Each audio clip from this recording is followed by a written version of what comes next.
we do a little bit of this. Just tear up some of this money. What? Illegal. Now, how do we do that? We waste electricity, and a lot of it, believe it or not. So today we're going to be discussing how and why you should conserve as much electricity as you possibly can. We'll be discussing the problems with wasting energy, the causes of wasting energy, and the solutions to energy savings. So next part, next slide.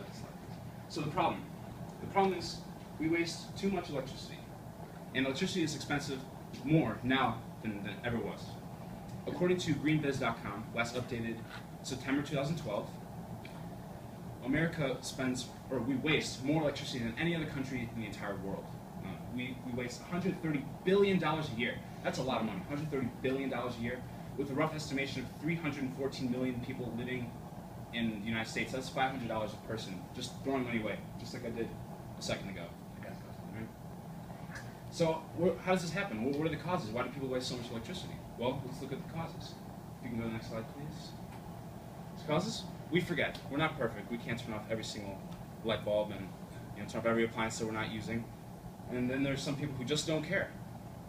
They like to have, like my brother, for instance, he'll come visit me, he'll just go into a room, turn the light on, just walk right out. Like, what the hell are you doing? Like, you're crazy, why would you do something like that? He just doesn't care, So there are people out there who they just don't care. And another thing is, we're spoiled. Like living in a country like America, where everything's so readily available, it's really easy to take electricity for granted. I mean, it's really easy. So how do we come up with a solution to save energy and to appreciate energy a bit more? Well, here's one way. This is solar power. I'm sure everybody in the room is familiar with how solar power works. But for those of you who don't know completely, I put a small diagram on the display. So the panels absorb the energy from the sun, absorb light, and then a control device changes this electricity, enabling it to power electrical items.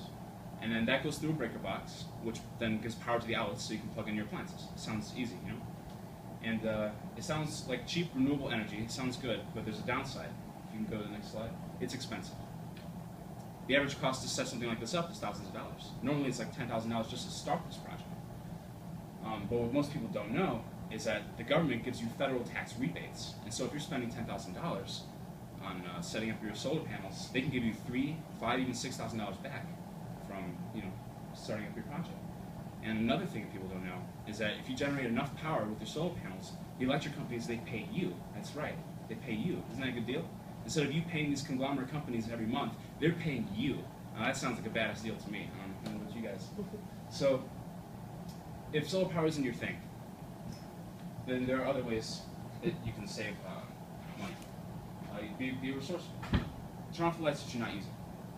Don't be like my brother, walking into the room, flipping a light on, and just walking right out. Don't do that. Do you ever go in front of the refrigerator looking for something to eat? You open it 100 times in the same day, and I have a bunch of friends who do that. That's just a waste of energy. The refrigerator wastes the most energy out of all the appliances in your home. Another thing you can do is if you're going on vacation, turn off your water heater. If you're going out for a week or something, turn it off.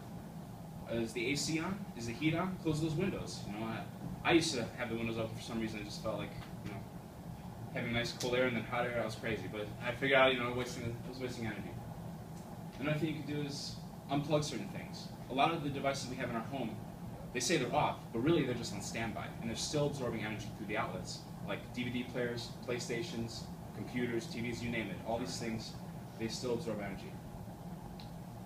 Another simple thing you can do is to get better light bulbs. You can go down to the Walmart down the street, and for $5 you get a 4-pack of energy-saving halogen light bulbs, and that'll drastically improve your savings.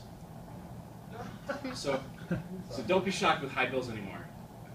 Today we discuss how and why you should conserve your energy. It's because it's damn expensive. You gotta save and be a good consumer. Practice good consumer habits, because you're paying for this every month. You might as well pay as little as you can while getting the most out of it, because it is expensive. And we talked about the cause. People are forgetful. We're not perfect, but we can do our best. And some people just don't care. So the best thing you can do is either invest into alternative energy sources like solar power, or you could be resourceful and be practicing good consumer habits by turning things off that you're not using, and so forth, and changing your light bulbs. And instead of tearing up your money, like I just did earlier, you could be having more money in your pockets and less going into conglomerates' pockets.